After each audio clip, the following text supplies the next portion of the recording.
Game Week 15 predictions. We are back again. How are we all doing? Let us know in the comments below. The points are on the screen. I've got a smile on my boat race over here in London because Thogdad got 6 points and Thogden got a measly 4 points. The fight back has started. I love the look of those points. They look brilliant. They look great. I mean, both of us had sleepy weeks, but it's okay. We are back with a bang. And right now, I'm excited because we need to go through these matches and show you what the score will be of Week 15 Premier League. Let's go. Aston Villa against Arsenal, third against first. It is the game of the weekend between two sides who won last week. Now, Villa have been in superb form. They've won the last 8 at home, and it's good to see Ollie Watkins getting a brace. But they're playing Arsenal, and it was a workmanlike win against Brentford. But you've got to say that Arsenal this season have been devastating, superb at the back, and the attacking threats they've got are amazing. So I know that Theo's going to go with a 1-1 draw here.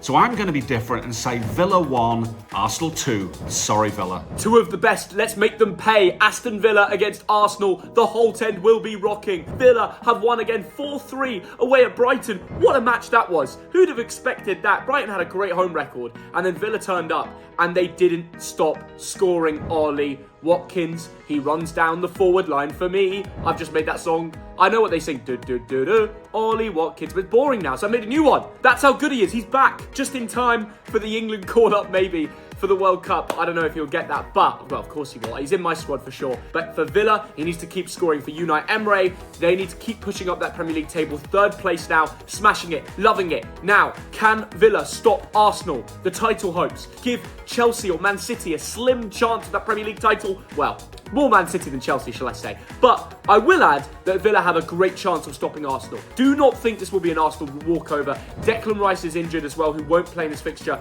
We already know about Saliba. Mosquera, bit of a centre-back crisis there. Then there's Villa, who have just scored 4 away. How can you not back them? 6 wins unbeaten. Unai Emery against his old club. I just think 1-1 draw. I have a feeling they will both score and it will be equal at Villa Park. And, Arsenal's 5-point cushion after the Brentford win might be a little bit smaller, but stay tuned for a Man City prediction. Everton against Nottingham Forest is 10th against 16th. Two teams who won during the game week without conceding. Now, Everton have won 3 of the last 4 games, and that's pushed them into the top half of the table. The man, Jack Grealish, has done it again against Bournemouth. He has been one of the buys of the season in the Premier League. But Nottingham Forest have also won 3 of the last 4 games, and that's pushed them out of the relegation zone. And let's not forget that one of those wins was away at Anfield. This is going to be a cracker, low scoring. It's going to be Everton 1, Forest 1. Everton, Forest, both teams have just come back from 1-0 away wins, massive wins as well. One at Bournemouth, who we just spoke about. Now they've got another tough fixture. You already heard that. Everton at their new stadium. And then there's Forest, who have just beaten Wolverhampton Wanderers. I mean, I think my nan could beat Wolverhampton Wanderers right now. Igor Jesus, disallowed goal, and then they went on to score an actual Igor Jesus allowed goal. So Forest, they're back to winning ways with Sean Dyche. Then you've got, Sean Dyche returning to Everton. That's another storyline for this game. So much going on. Everton have only scored 3 first-half home goals this season. So as much as you'd think the home is the place to be, they've just lost 4-1 to Newcastle at this stadium. And when they went away, they beat Bournemouth. A very long trip, and they got the 3 points. So their form is just very hard to predict at their new stadium right now. I think when David Moyes playing Sean Dyche, you're going to go for something like under 2.5 goals because they're both very structured. They're going to get the job done. This could be a 1-0 each way or a 1-1. And I've got a feeling my dad might go for the same as me here, so we're going to go over to him. But a 1-1 draw is my prediction at the new Everton Stadium, the Hill Dickinson. Manchester City against Sunderland is 2nd against 6th. It's the Northwest against the Northeast yet again. And what can we say about City? They went down to Craven Cottage, 9-goal thriller, 5 goals to City. Haaland got a cracker, and Phil Foden, my other son, got another brace. He has been brilliant recently, but they're playing a Sunderland team that have only lost 3 times this season. Now, put this into perspective, because City have lost 4 this season, so don't write them off. They got a cracking 1-1 draw against Liverpool this week. It's going to be goals here. I think Man City 3, Sunderland 1. Man City and Sunderland. How do we break this game down? You're asking me this question, Thogdad. after Man City went to Fulham on an evening midweek matchup and casually went 4-2 up and then only won 5-4. Can you believe that? 5-4. Probably the Premier League's best ever game, and I was watching it on telly live in Qatar. I swear I couldn't go to bed. New goal. Foden, world class. Haaland. I told him to captain. I was right again. I said Igor Thiago 2 weeks ago. I said Haaland last week. Right. Which one shall I say this week? Well, oh God. Shall I say it? Haaland at Sunderland at home? Don't do it, guys. Don't do it. Do not captain Haaland this week. I'm on a roll. I've got a feeling. This isn't going to be the one. I'm telling you. I don't know why. I just have a feeling, yeah, on paper, at home to Sunderland, it looks amazing. But Liverpool just played at home to Sunderland. 1-1 draw. Salah didn't even play. They have other players, of course, but they didn't score. They scored 1 goal. This is a very solid Sunderland team who are not scared to go to the Etihad. A lot of teams are scared to go to the Etihad. This will be if City win by 1 or 2 goals. And those goals won't come from Haaland. Oh, no.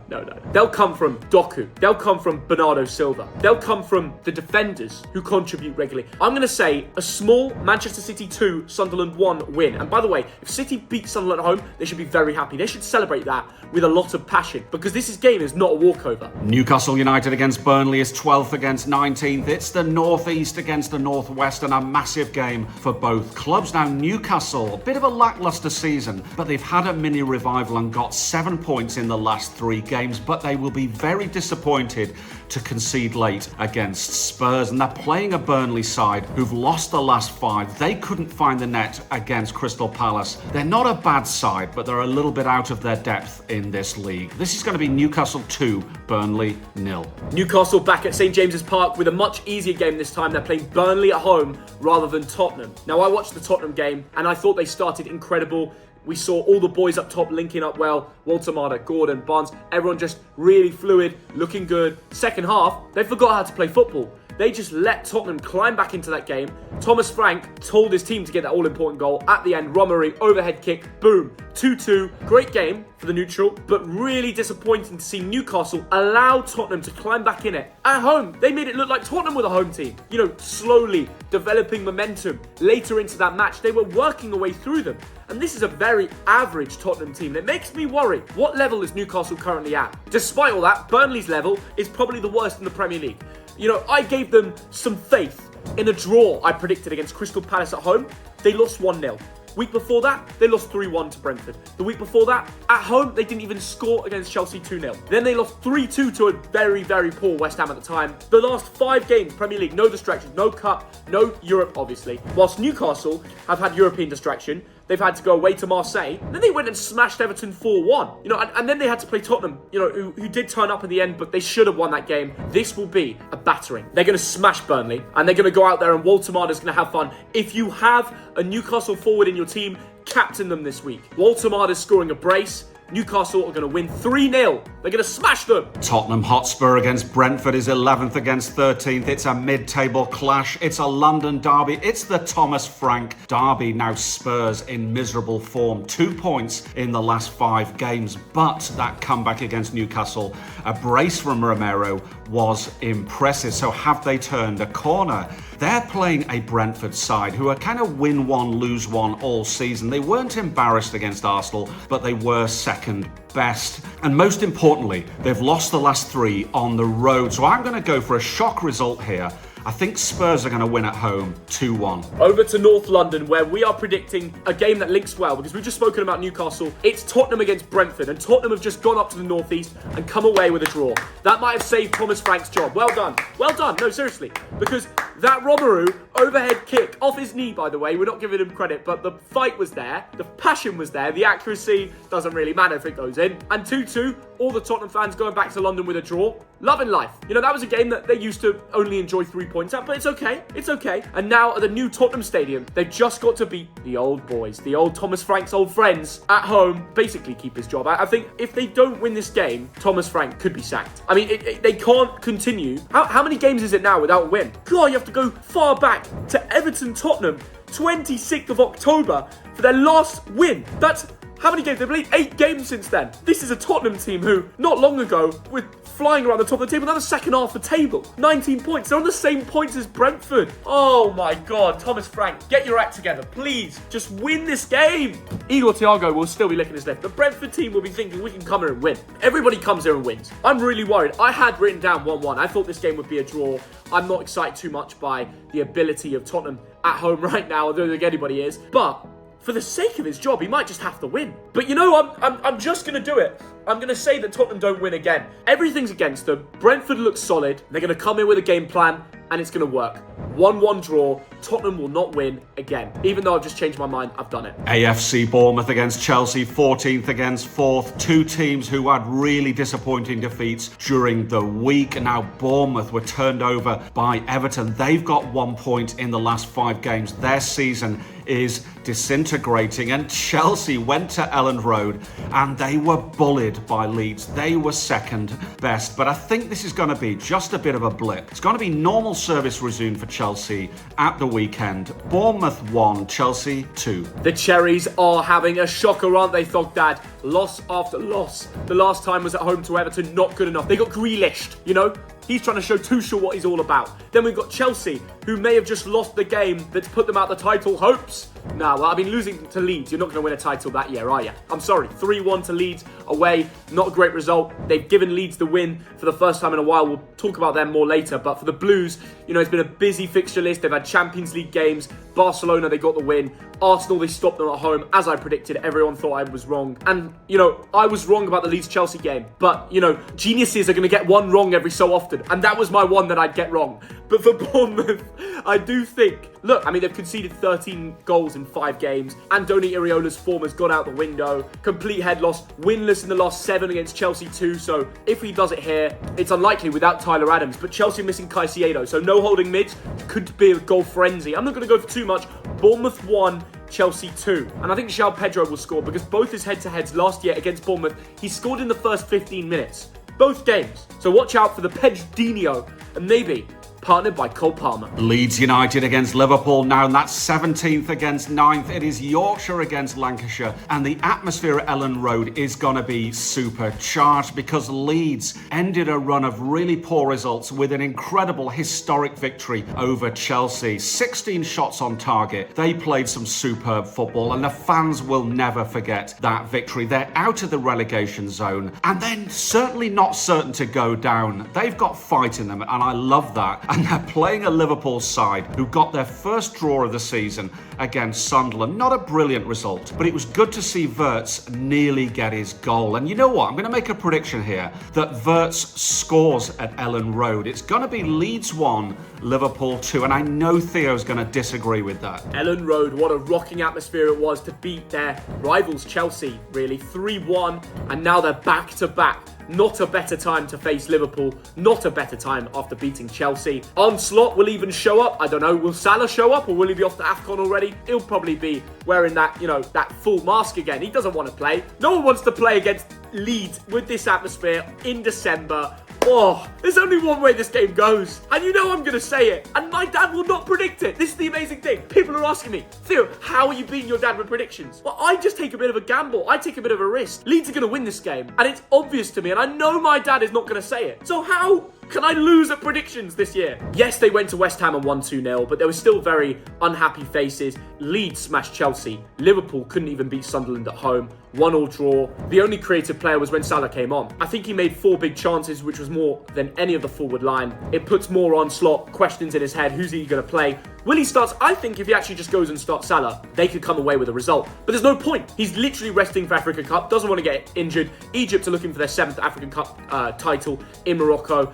That's going to be crazy. He's leaving on the 15th, so what? He's probably got this and one more game. There's no point on Slot setting the team out for Salah when he knows he's going to be off for a month. So the only possible way is to play without him. And I don't think Liverpool right now look good. I cannot back them. This is going to be a Leeds 2, Liverpool 0. Let's see the Whites beat the Reds. Brighton and Hove Albion against West Ham United is 7th against 18th, and we're going back to the South Coast because Brighton missed the chance to go 4th. They were 2-0 up against Aston Villa and they bottled it. And they're playing a West Ham team who got that late equaliser against Manchester United to really annoy Mark Goldbridge. So this could be a close one. West Ham have got 8 points in the last 5. They're not a bad team, but Brighton's home record, apart from this week, has been superb. And for that reason, it's going to be Brighton 2, West Ham 1. Yes, Brighton, West Ham, interesting game to predict. You've got one team who have just played at home and lost to Villa 4-3 midweek. What a crazy fixture. They got Watkins. Finally, he scored. And not just one, he scored 2. And despite their centre-back, Van Hecker, with a brace, the Dutchman, he's not the only Dutchman winning this week because Verstappen is, but that's for a different story altogether. But Brighton, I do think, surely they beat West Ham at home. The Irons have done really well against United to pluck out that 1-1 draw right at the dead. Who was it, that lad? I saw it at back post. You know how happy he was when he scored, ran over to the away fans. The Londoners had that draw to celebrate on train back down. But my God, surely they can't do it at Brighton. The last time Brighton faced West Ham, I don't know. I couldn't tell you the score. But Brighton's home form recently, despite that loss, 3-4, they beat Brentford 2-1. They beat Leeds 3-0 at home. They beat Newcastle 2-1 before that. We can't just say that Brighton are not going to win off one fixture. Is this a turning point? We will find out. But the facts are the facts. They still look very solid at home. They had 3 in a row. And if we go, for example, to their Leeds game, it was Gomez who was flying. He scored an amazing brace. Welbeck, he could be back in the team. I think Brighton will still win this game. It will be close because West Ham looks solid now. For the Irons, they face Bournemouth, Liverpool and United. Not easy games. They've drawn 2 of them, lost 1, which isn't great, of course. They might just come here and win. They might just have that fire in their belly lately to come here and win, especially after Brighton have just conceded 4 in this ground. But I know my dad is going to say a Brighton tight win. This is hard. The Premier League this year is confusing me. And I'm going to go Brighton 2-1. I know it's boring. They just have better players. The likes of Minter, Rutter, even if they play some of the newer lads, their squad depth, and I think Hazenhutel will win this game, But big credit to Nuno for going to Old Trafford and getting a result. That was incredible. Fulham against Crystal Palace is 15th against 5th. It's another London derby between two sides in reasonable form. Now Fulham 5-1 down against Manchester City, scored 3 goals and were so close, but they're having one of those seasons where they're winning enough games to stay up, and they're playing a Crystal Palace team who are in better form. They've got 10 points from the last 5 games, and I like Crystal Palace.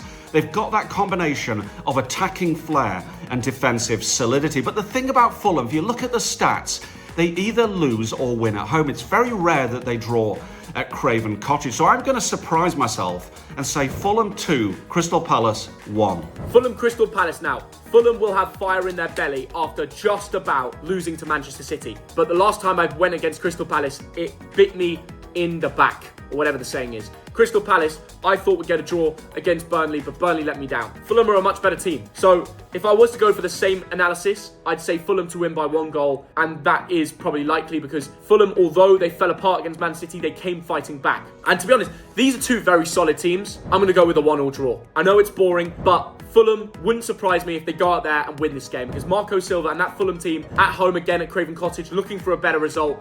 They'll have fire. Palace, I know they got European distraction. I just think they'll come away with something.